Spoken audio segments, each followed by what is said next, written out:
जय हिंद दोस्तों।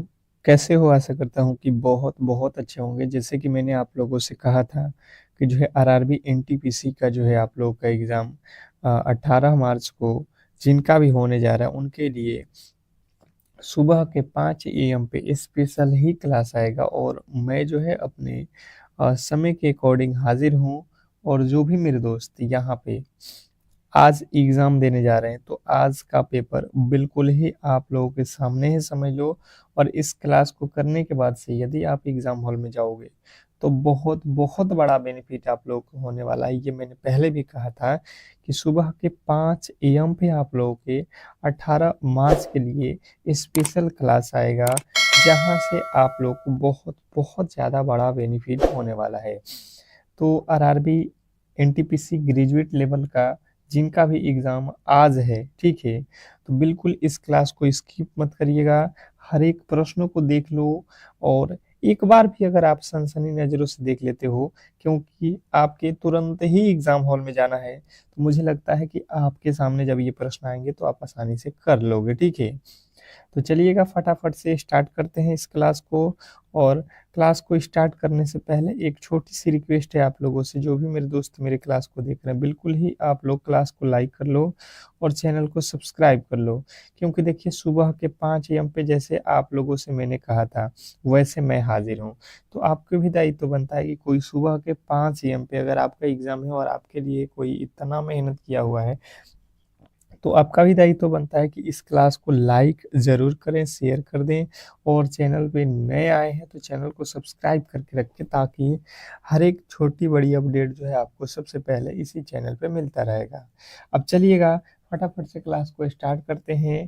पहला प्रश्न आप लोगों के सामने देखिएगा यहाँ पे क्या पूछा जाने वाला है। बहुत बहुत बेहतरीन प्रश्न है। देखिएगा यहाँ पे, देखिए आपसे पूछा जाएगा, भारतीय राष्ट्रीय कांग्रेस के किस अधिवेशन में राष्ट्रीय योजना समिति का गठन किया गया था?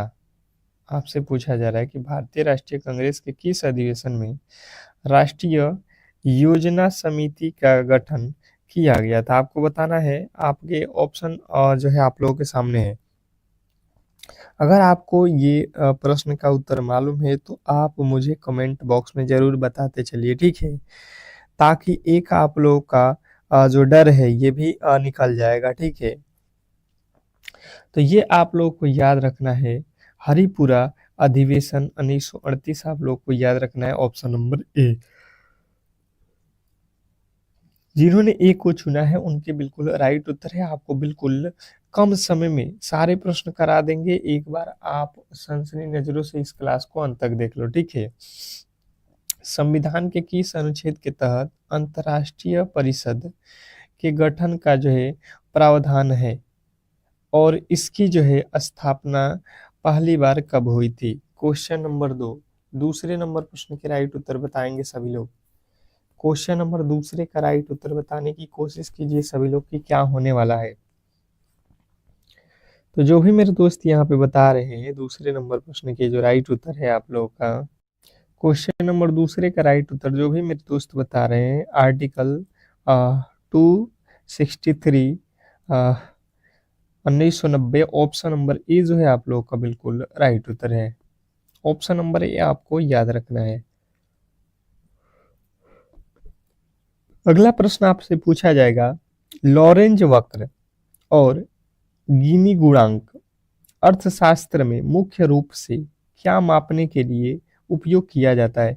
देखिए ऑल सब्जेक्ट हर एक प्रश्न कराऊंगा, मैथ का, करंट अफेयर का, जीके, रीजनिंग। आप केवल और केवल क्लास को अंत तक देखो, हर एक प्रश्न आपको मिल जाएगा, कोई भी टेंशन न लो, ठीक है? केवल और केवल एक बार आप लाइक कर दो, यही मैं कहूँगा। क्योंकि देखिए आपके लिए हम सुबह के 5 एम पे जो है क्लास लेकर आ चुके हैं, ठीक है? आपके अकॉर्डिंग मैं हाजिर हूँ, जैसे कि आप लोगों से मैंने कहा था। तो आपका भी दायित्व बनता है कि कम से कम इस क्लास को लाइक और शेयर कर दो, ठीक है?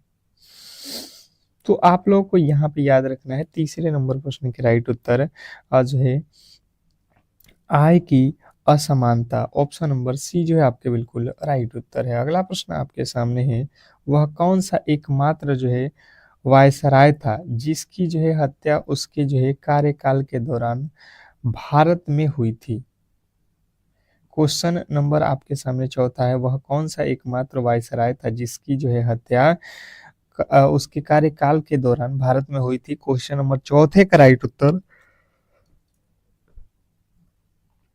आपको याद रखना है Lord Mayo. Option number B जो है आप लोगों का बिल्कुल राइट उत्तर है। जिन्होंने भी बी को चुना है उनके बिल्कुल राइट उत्तर है। नेक्स्ट प्रश्न की ओर चलेंगे और अगला प्रश्न आपके सामने है, कैथोड किरणें मूल रूप से किसकी धारा होती है? कैथोड किरणें मूल रूप से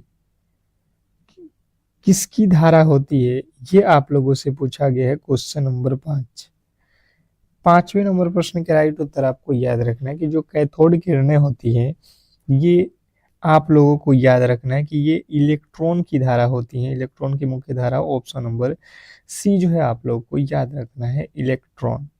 अगला प्रश्न आपके सामने है, निम्नलिखित में से किसे भारत अशांति का जनक कहा गया था और यह जो है उपाधि किसने दी थी? निम्नलिखित में से किसे भारत अशांति का जनक कहा गया था और यह किसने इसकी उपाधि किसने दी थी? तो आपको याद रखना कि यह जो है आप लोगों के बाल गंगाधर तिलक के द्वारा दिया गया था, ऑप्शन नंबर बी। नेक्स्ट प्रश्न आपके सामने है कि भूमध्य सागर का प्रकाश स्तंभ किस सक्रिय ज्वालामुखी को कहा जाता है? भूमध्य सागर का प्रमुख स्तंभ किस सक्रिय ज्वालामुखी को कहा जाता है? Question number 7। सातवें नंबर प्रश्न के राइट उत्तर बताएंगे सभी लोग। तो जो भी मेरे दोस्त बता रहे हैं सातवें नंबर प्रश्न के राइट उत्तर कि जो है स्ट्राम्बोली, बिल्कुल राइट उत्तर है स्ट्रांगबोली, ऑप्शन नंबर बी। जिन्होंने याद नहीं किए हैं बिल्कुल एक बार भी आप इसे देख लो, याद करने की भी आवश्यकता नहीं है, हम दो बार प्रश्नों को पढ़ दे रहे हैं इसीलिए। अगला प्रश्न है, संसद की लोक लेखा समिति में कुल कितने जो है सदस्य होते हैं और उनका जो है कार्यकाल कितना होता है? तो आप लोगों को यहाँ पे ध्यान देना है कि संसद की लोक लेखा समिति में आप लोगों के 22 सदस्य और 1 वर्ष का जो है समय होता है, कार्यकाल होता है, ऑप्शन नंबर बी जो है आप लोगों के बिल्कुल राइट उत्तर है। अगला प्रश्न आपके सामने है कि जो है प्रकाश संश्लेषण की जो है अप्रकाशिक अभिक्रिया कोशिका के किस भाग में संपन्न होती है? तो ये जो है आप लोगों को याद रखना है कि कोशिका के जो है ये जो है कोशिका के एस्ट्रोमा भाग में संपन्न होता है, ऑप्शन नंबर बी। नेक्स्ट प्रश्न आपके सामने है, कह रहा है कि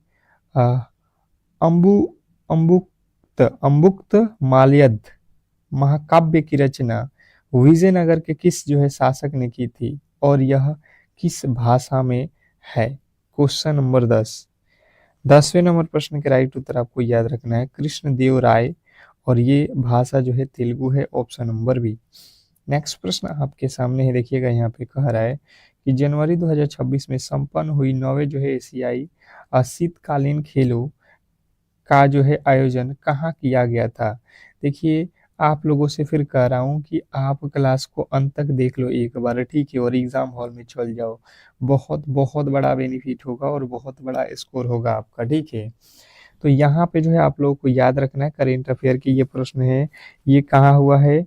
तो हार्बिन चीन में हुआ है, ऑप्शन नंबर बी जो है आपके बिल्कुल राइट उत्तर है। नेक्स्ट प्रश्न आपके सामने है, कह रहा है कि भारत मोबिलिटी ग्लोबल एक्सपोल 2025 के दौरान पेश की गई भारत की पहली जो है स्वदेशी हाइड्रोजन इंटरनल कंबशन इंजन बस का जो है विकास किसके द्वारा किया गया? तो 12वें नंबर प्रश्न के राइट उत्तर आपको याद रखना है रिलायंस इंडस्ट्रियल और अशोक लीलैंडर। अगला प्रश्न आपके सामने है, भारत के किस पड़ोसी देश ने आधिकारिक तौर पर ब्रिक्स की सदस्यता के लिए अपना आदेश वापस ले लिया जो 2025 के अंत में चर्चा में रहा? Question number 13। 13वें नंबर प्रश्न के राइट उत्तर आप लोग बताओगे। आप लोगों को 13वें नंबर प्रश्न का राइट उत्तर याद रखना है। ये भारत का जो है पड़ोसी देश कौन है? अर्जेंटीना। ये जो है अपना ब्रिक्स से जो है वो नाम जो है वापस ले लिया है। ऑप्शन नंबर सी जो है आप लोगों को याद रखना है। नेक्स्ट प्रश्न आपके सामने है। कह रहे हैं यहाँ पे कि वर्ष 2026 में गणतंत्र दिवस समारोह के मुख्य जो है अतिथि के रूप में किस देश के जो है राष्ट्रपति को आमंत्रित किया गया? Question number 14। 14वें नंबर प्रश्न के जो राइट उत्तर है बताने की कोशिश कीजिए सभी लोग। आप लोगों को याद रखना है ये थे ब्राजील के। ऑप्शन नंबर सी जो है आप लोगों को याद रखना है, गलती नहीं करना है, ठीक है। हर एक प्रश्न आप बेहतर तरीके से करके आओगे, थोड़े से आप ध्यान पूर्वक प्रश्नों को करोगे तो। हाल ही में अ, भारत के किस राज्य ने यूनिफॉर्म सिविल कोड को पूरी तरह से लागू करने के बाद डिजिटल फैमिली कार्ड योजना शुरू की? बताइएगा। Question number 15। 15वें नंबर प्रश्न के राइट उत्तर सभी लोग। तो जिनने बताया है उत्तराखंड, उनके बिल्कुल राइट उत्तर है ऑप्शन नंबर बी। नेक्स्ट प्रश्न आपके सामने है। कह रहा है कि वर्ष 2025 के लिए वर्ष 2025 के लिए मिस अर्थ का किताब जीतने वाली पहली भारतीय महिला कौन बनी? मिस अर्थ का किताब जीतने वाली पहली महिला कौन बनी है भारत की? ये आपको याद रखना है, प्रियम सैन। प्रियम सैन बनी है। ऑप्शन नंबर डी जो है आपके बिल्कुल राइट उत्तर है। नेक्स्ट प्रश्न की ओर चलेंगे और अगला प्रश्न आपके सामने है। इसरो द्वारा जनवरी 2026 में लॉन्च किए गए जो है एक्सपोसैट 2 मिशन का मुख्य उद्देश्य क्या है? तो इसका जो है मुख्य उद्देश्य आप लोगों को याद रखना है, ये है आप लोग का ब्लैक होल और न्यूट्रॉन सितारों का ध्रुवीकरण अध्ययन। क्वेश्चन नंबर 17 के राइट उत्तर आपको बी याद रखना है। अगला प्रश्न आपके सामने है। 2025-26 में केंद्रीय बजट में घोषित लखपति दीदी योजना का लक्ष्य कितने करोड़ महिलाओं को लाभ पहुंचाना रखा गया है? Question number 18। 18वें नंबर प्रश्न के राइट उत्तर बताएंगे सभी लोग। क्वेश्चन नंबर 18 और 18वें नंबर प्रश्न के राइट उत्तर जिन्होंने बताया है 3 करोड़, उनके बिल्कुल राइट उत्तर है 3 करोड़ महिलाओं को। अगला प्रश्न आपके सामने है कि जो है भारत की पहली जो है पार्ड टैक्सी सेवा 2025 के अंत तक किस जो है रूट पर शुरू होना प्रस्तावित है? क्वेश्चन नंबर आपके सामने जो है 19वें नंबर प्रश्न के राइट उत्तर आप लोग को याद रखना है जेवर एयरपोर्ट से फिल्म सिटी। नेक्स्ट प्रश्न आपके सामने है। फरवरी 2026 में ऑस्कर 2026 में भारत की ओर से आधिकारिक प्रविष्टि के रूप में किस फिल्म को भेजा गया था? तो जो भी मेरे दोस्त बता रहे हैं कि ये जो है कल की 2898 एडी बिल्कुल राइट उत्तर है। अगला प्रश्न आपसे पूछा जाएगा, देखिएगा। व्यापकता का सिद्धांत के तहत लॉर्ड डलहौजी द्वारा विलय किया गया जो है अंतिम प्रमुख राज्य कौन सा था? क्वेश्चन नंबर 21 देखिएगा। आप लोगों को याद रखना है, ये है आपका अवध। ऑप्शन नंबर जो है आपका डी। फिर से कह रहा हूँ, जो भी मेरे दोस्त मेरे क्लास को लाइक नहीं किया यार, आप लोगों का एक लाइक हमें चाहिए ताकि हमें मोटिवेशन बना रहे, ठीक है। आपको सुबह के 5 AM पे कौन क्लास लेगा? आपका एग्जाम है और आपके लिए हम इतना मेहनत कर रहे हैं, तो आपका भी दायित्व बनता है कि इस क्लास को कम से कम यार लाइक कर दो, ठीक है। चलिएगा हम फटाफट से क्वेश्चनों की तरफ चलेंगे, ज्यादा समय नहीं है। भारतीय संविधान के किस अनुच्छेद में आकस्मिकता निधि का वर्णन है? तो जिन्होंने बताया है यहाँ पे अनुच्छेद 267, ऑप्शन नंबर बी आप लोगों के बिल्कुल राइट उत्तर है। नेक्स्ट प्रश्न देखेंगे आप लोगों के सामने। फिलिप्स वक्र अर्थशास्त्र में किन दो जो है चरों के बीच विपरीत संबंध को प्रदर्शित करता है? फिलिप्स वक्र अर्थशास्त्र में किन दो चक्रों के बीच विपरीत संबंध को प्रदर्शित करता है? क्वेश्चन नंबर 23वें नंबर प्रश्न का राइट उत्तर आपका हो जाएगा मुद्रास्फीति और बेरोजगारी। ऑप्शन नंबर बी जो है आप लोगों का बिल्कुल राइट उत्तर है। अगला प्रश्न आपके सामने है, पराबैंगनी किरणें की खोज किस वैज्ञानिक ने की थी? पराबैंगनी किरणें की खोज किस वैज्ञानिक ने की थी? क्वेश्चन नंबर 24वें नंबर प्रश्न के राइट उत्तर बताएंगे सभी लोग। तो जिन्होंने बताया है यहाँ पे Johann Ritter, option number A जो है आप लोगों के बिल्कुल राइट उत्तर है। अगला प्रश्न आपके सामने है, निम्नलिखित में से कौन सा दर्रा हिमाचल प्रदेश को तिब्बत से जोड़ता है? निम्नलिखित में से कौन सा दर्रा हिमाचल प्रदेश को तिब्बत से जोड़ती है? याद रखिएगा यहाँ पे आप लोगों को सिपकिला दर्रा ऑप्शन नंबर बी। नेक्स्ट प्रश्न आपके सामने है, प्रसिद्ध जो है मामल्लपुरम के रथ मंदिरों का निर्माण किस पल्लव शासक ने करवाया था? क्वेश्चन नंबर 26वें नंबर प्रश्न का राइट उत्तर आपको याद रखना है नरसिंह वर्मन प्रथम, ऑप्शन नंबर बी। नेक्स्ट प्रश्न आपके सामने है, कह रहा है कि कोबाल्ट 60 का उपयोग आमतौर पर विकिरण चिकित्सा में क्यों किया जाता है? वह कौन सी जो है किरणें उत्सर्जित करता है? यह कौन सी किरणें उत्सर्जित करता है? कोबाल्ट की बात की जा रही है।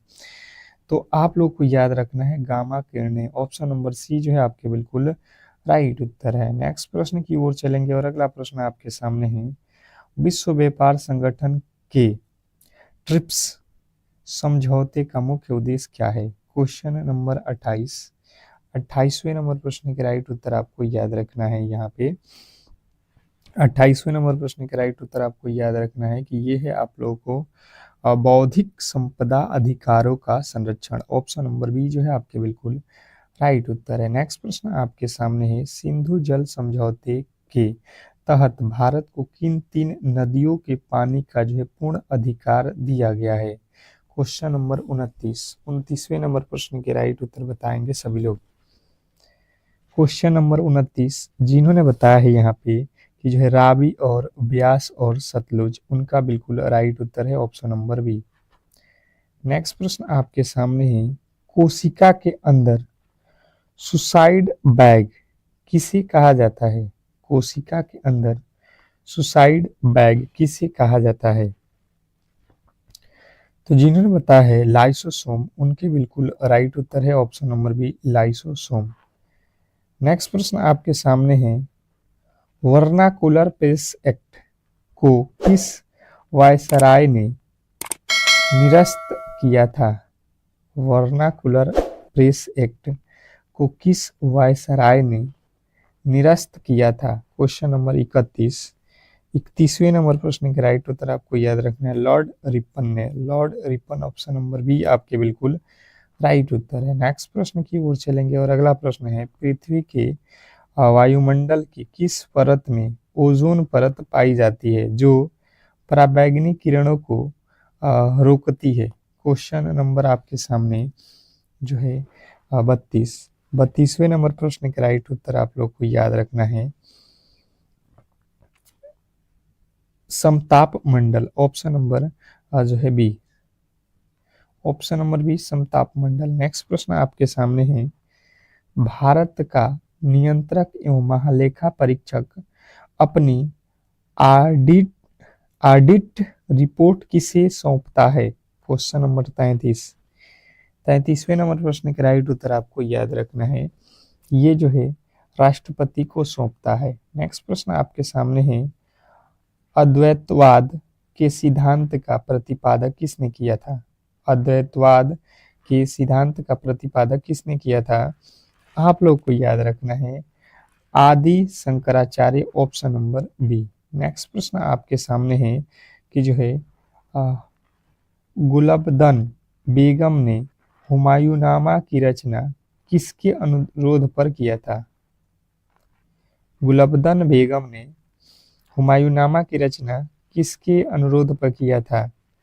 तो जिन्होंने बताया है यहाँ पे अकबर के, उनके बिल्कुल राइट उत्तर है। अगला प्रश्न आपके सामने है, फरवरी 2026 में घोषित विश्व वायु गुणवत्ता रिपोर्ट के अनुसार विश्व का सबसे जो है प्रदूषित शहर कौन सा है? प्रदूषित शहर बताना है विश्व का, तो आप लोग को याद रखना है लाहौर, पाकिस्तान में जो है। अगला प्रश्न आपके सामने है कि जो है इसरो और नासा के संयुक्त मिशन निसार को किस वर्ष लॉन्च करने का लक्ष्य रखा गया, जो 2025-26 में चर्चा में रहा? तो जो भी मेरे दोस्त बता रहे हैं कि 2026 की शुरुआत में, उनके बिल्कुल राइट उत्तर है। नेक्स्ट प्रश्न आपके सामने है, कह रहा है कि जनवरी 2026 में हेनले पासपोर्ट इंडेक्स 2026 में किस देश का जो है पासपोर्ट दुनिया का सबसे जो है शक्तिशाली पासपोर्ट बनकर उभरा? क्वेश्चन नंबर आपके सामने 38वें नंबर प्रश्न का राइट उत्तर आपको याद रखना है सिंगापुर का पासपोर्ट। ऑप्शन नंबर बी जो है आप लोगों के बिल्कुल राइट उत्तर है। नेक्स्ट प्रश्न की ओर चलेंगे और अगला प्रश्न आपके सामने है, मार्च 2026 में आयोजित 68वें महिला शक्ति पुरस्कार समारोह में किसे जो है नारी शक्ति पुरस्कार से सम्मानित किया गया?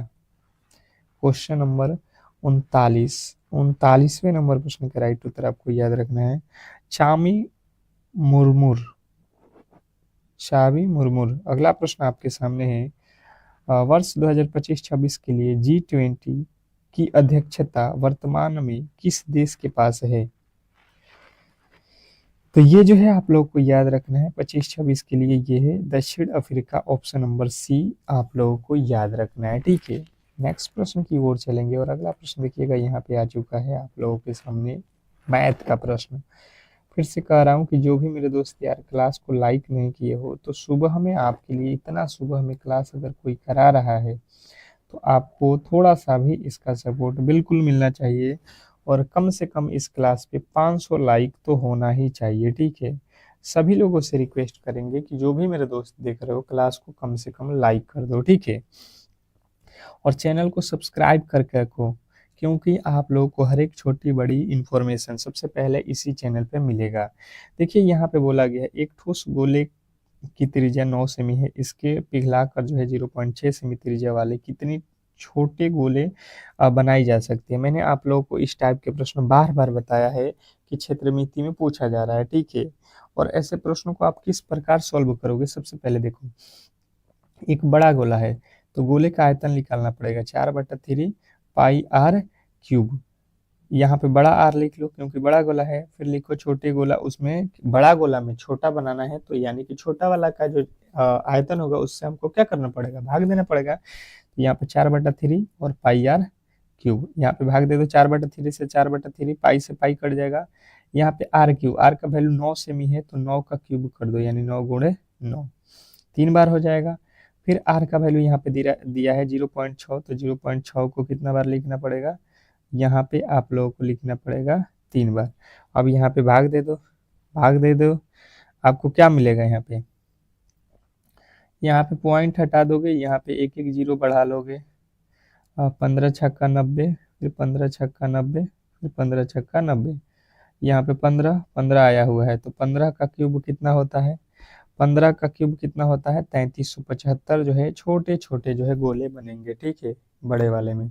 मुझे लगता है कि आप आसानी से समझ गए होंगे। ऑप्शन नंबर ए, जिन्होंने ए को चुना है उनके बिल्कुल राइट उत्तर है। नेक्स्ट प्रश्न आपके सामने देखिए, त्रिकोणमिति का प्रश्न है कि यदि sine theta plus sign square theta बराबर 1, तो cos square theta plus cos के पावर 4 थीटा का मान क्या होने वाला है? तो अब आप इसे जो है क्या करोगे, तो देखिए सिंपल सा लॉजिक है, आप क्या करो यहाँ पे इसके जो है वर्ग कर दो, ठीक है, साइन थीटा और प्लस के साइन स्क्वायर थीटा का वर्ग कर दो, दोनों तरफ वर्ग कर दो, यहाँ पे एक का भी वर्ग करोगे तो इधर जो वर्ग करोगे तो sine a square plus b square हो जाएगा, sine square theta plus 2ab plus b square.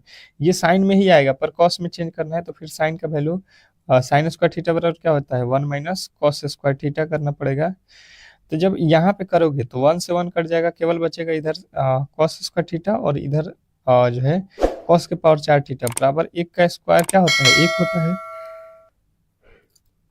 अर्थात ओवरऑल आपका एक ही आएगा राइट उत्तर। ठीक है, नेक्स्ट प्रश्न आपके सामने है।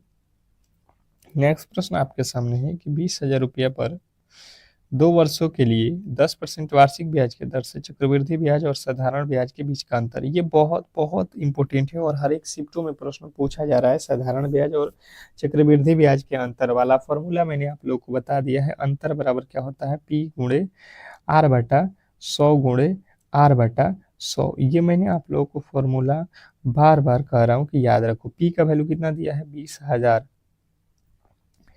20,000 गुणे आप लोगों को कितना करना है आर का वैल्यू 10/100 गुणे 10/100। यहाँ से 2 जीरो से ये 2 जीरो कट जाएगा, 10 दहा के 100, 100 में 2 से गुणा करो, 200 रुपया जो है यहाँ पे आप लोगों का बिल्कुल राइट उत्तर है। अगला प्रश्न आपके सामने है कि एक समबाहु त्रिभुज का जो है क्षेत्रफल यहाँ पे दिया गया है, इसका परिमाप क्या होगा। एक समबाहु त्रिभुज का क्षेत्रफल 16√3 वर्ग सेमी है, इसका जो है परिमाप क्या होगा। क्वेश्चन नंबर 45, 45वें नंबर प्रश्न के राइट उत्तर बताएंगे सभी लोग। 45वें नंबर प्रश्न के राइट उत्तर बताएंगे सभी लोग। क्या होने वाला है 45वें नंबर प्रश्न के राइट उत्तर आप लोग को यहाँ पे ध्यान देना है। समबाहु त्रिभुज का क्षेत्रफल क्या होता है आप लोग को मालूम है √3/4 भुजा स्क्वायर, पर ये कह रहा है कि इसका तो क्षेत्रफल है 4√3, 16√3 सॉरी 16√3 इसका दिया है, हम लोग कह रहे हैं 4/3 ए स्क्वायर। ये रूट से रूट कट जाएगा, इधर गुणा कर लो, 16 चौका 64 बराबर इधर हो जाएगा ए स्क्वायर। ये स्क्वायर इधर से आएगा तो इधर रूट बन जाएगा 64 का वर्गमूल 8। इसने कहा इसका परिमाप, परिमाप क्या होता है 4 गुणे भुजा, तो 4 और गुणे ए का वैल्यू 8, 8 चौका 32, 8 8 ही तो आ रहा है, 8 चौका 32। भाई साहब यहाँ पे लिखा ही नहीं है, 32 होना चाहिए। ऑप्शन नंबर आप यहाँ पे सुधार लोगे, 32 होगा। चलिएगा 1 मिनट, इसने किसका परिमाप कह रहा है समबाहु त्रिभुज। त्रिभुज में कितनी भुजाएं होती है 3 होती है भाई साहब, 3a लिखो, 3a, 3 8 24, ठीक तो है जी। हमने सोचा वर्ग है इसलिए वर्ग की फॉर्मूला लगा दिया। त्रिभुज के परिमाप क्या हो जाएगा 3 गुणे भुजा 24। नेक्स्ट प्रश्न आपके सामने है 100 और 200 के बीच में ऐसी कितनी संख्या है जो 3 और 5 से विभाज्य है। 3 और 5 से विभाजित होने वाली 100 और 100 और 200 के बीच में संख्या क्या है। तो देखिए 3 और 5 से विभाजित होने वाली संख्या क्या होती है 3 5 15, यानी कि जो संख्या 15 से विभाजित होगी वही संख्या 3 5 से विभाजित होगी। इसका एलसीएम ले लेना आप लोग, इसका एलसीएम कितना होता है 15। अब 15 से देखो 100 और 200 के बीच में कौन कौन संख्याएं विभाजित होती हैं, आप तो बिल्कुल गिन भी सकते हो, काउंट भी कर सकते हो।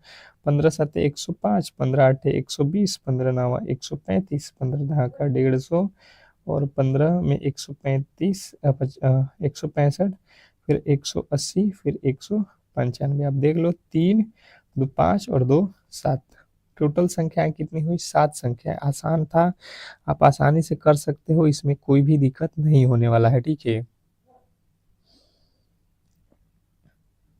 अगला प्रश्न आपके सामने है,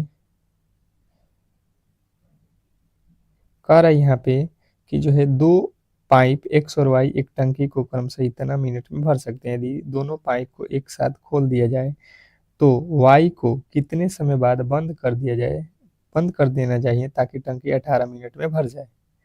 18 मिनट में टंकी को भरना है। ठीक है, तो अब जो है समझने की कोशिश कीजिएगा आप लोग। यहाँ पे देखिएगा, थोड़े से यहाँ पे ऑप्शन को दिखा दूं मैं। अब देखिएगा, सबसे पहले आपको देखना है x कितने देर में भर रहा है 24, y कितने देर में भर रहा है आप लोगों का 32। इन दोनों का एलसीएम ले लो, इसका एलसीएम कितना होता है 96, 96 होगा। अब देखो यहाँ से हो जाएगा 24 चौके 96, 24 32 तियाँ 96, यहाँ पे 4 और 3। इसने कहा है कि दोनों पाइप को एक साथ खोल दिया जाता है, तो y को कितने समय बाद बंद कर दिया जाए देना चाहिए ताकि 18 मिनट में भर जाए। y को हमें बंद करना है, यानी x जो है 18 मिनट चलाना पड़ेगा, हमें तो टोटल 18 मिनट में भर देना है। तो 18 चौका 72, यानी कि 72 टोटल हो जाएगा। 72 घटा लो यहाँ से तो आपका हो जाएगा 4, और यहाँ पे हो जाएगा आपका 2। 24 जो है यूनिट आपको भरना है, वो कौन भरेगा? 3। तो 3 से भाग दे दो, 3 8 24, यानी 8 मिनट जो है वी को जो है आप लोगों को चलाना है, फिर उसको बंद कर देना है। तो आप आसानी से कर सकते थे, पूरा का पूरा आपको चलाना था एक्स वाले को। नेक्स्ट प्रश्न आपके सामने है, कह रहा है कि जो है श्रृंखला को पूरा करें। जो दिया गया आप लोगों के सामने श्रृंखला, इसको पूरा करना है। अब देखिए रीजनिंग का प्रश्न है, फिर से जो है आप लोगों से रिक्वेस्ट करेंगे कि यार कम से कम क्लास को लाइक करो। आपको एक ही जगह पे ऑल सब्जेक्ट मिल जा रहा है, बिल्कुल ही आप लोगों के लिए एक ही क्लास में बिल्कुल पेपर। आप देखो 2 से 12, 12 से 36, 36 से 80, कोई लॉजिक लग रहा है? नहीं लग रहा है। हम क्या करेंगे, यहाँ पे एक का वर्ग करेंगे और एक जोड़ देंगे, तो यहाँ पे हो जाएगा 1 और 1 का वर्ग 2। फिर आप लोगों का 12 है, तो ये क्या हो जाएगा, यहाँ पे क्यूब कर लो, कोई दिक्कत नहीं है। फिर यहाँ पे आप क्या करो, 2 का वर्ग और 2 का क्यूब कर लो, 2 का क्यूब, तो 2 का वर्ग 4 और 2 का क्यूब 8, कितना हो जाएगा 12। उसी प्रकार 3 का वर्ग और 3 का क्यूब, 3 9 27 और 27 6, 3 3 9, 2736। उसी प्रकार 4 का स्क्वायर और 4 का क्यूब, ये करोगे तो 80 आएगा। उसी प्रकार 5 का करोगे वर्ग और 5 का क्यूब, तो आ जाएगा 150। तो उसके आगे आप क्या करोगे, 6 का वर्ग और 6 का क्यूब, 6 का क्यूब 216 और 6 का 36, आप जोड़ लेना, 6 दूना 12, 4 1 5 2, 252 आपके ऑप्शन नंबर ए। नेक्स्ट प्रश्न आपके सामने है कि एक निश्चित कोड भाषा में पियर को ये लिखा जाता है, स्टॉप को ये लिखा जाता है, इसी भाषा में रोस्ट को क्या लिखा जाएगा, ये आप लोगों को बताना है। बताने की कोशिश करेंगे सभी लोग। तो देखिए यहाँ पे जो है आप लोग बताओगे, तो सबसे पहले पी को 7 लिखा गया है, ई को 5 लिखा जा रहा है, इसका मतलब ए को 1 समझना है, आर को 9 समझना है, ठीक है। अब इसी के अकॉर्डिंग आपको यहाँ पे सॉल्व कर देना है। आर को यहाँ पे क्या लिखला, आर का जो है यहाँ पे वैल्यू क्या है आप समझ लो, आर का जो है यहाँ से 9 है तो 9 लिख लो। ओ को क्या लिखा गया है, ओ यहाँ से मिल जाएगा आपको 6, यानी कि 96 जो है आपके स्टार्ट होने वाला है। ए का कोड क्या है, ए निकाल लो यहाँ से आपके 1, और उसके आगे जाओगे तो एस, एस का कोड क्या है, यहाँ से आपका 2, और टी का कोड देख लो क्या है, टी का कोड आपका है 8। 98 जो है, 28 जो है लास्ट में होना चाहिए, जो कि ऑप्शन नंबर ए में दिया गया है। मुझे लगता है आप आसानी से समझ गए होंगे। तो इस तरीके से आज के क्लास को हम लोग यहीं पे समाप्त करेंगे, और आप लोगों से रिक्वेस्ट करेंगे कि जो भी मेरे दोस्त मेरे क्लास को लाइक नहीं किए हैं तो लाइक कर लें, और चैनल को सब्सक्राइब नहीं किए हैं तो सब्सक्राइब कर लें। मिलते हैं नेक्स्ट क्लास में, तब तक के लिए धन्यवाद।